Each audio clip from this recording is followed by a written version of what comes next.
Guys, checking tayo sa ating dinner for tonight. Nagluto si sister ng tarararat. Ayan! This is atay. Oy. This is atay. Ayan, with pork and with boiled eggs. So, ayan guys. Ayan, niluto ni sister ngayon.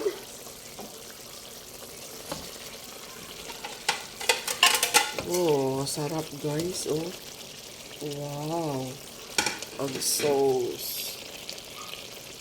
Ay, Ayan guys. Okay guys. Yan ang ulam namin tonight.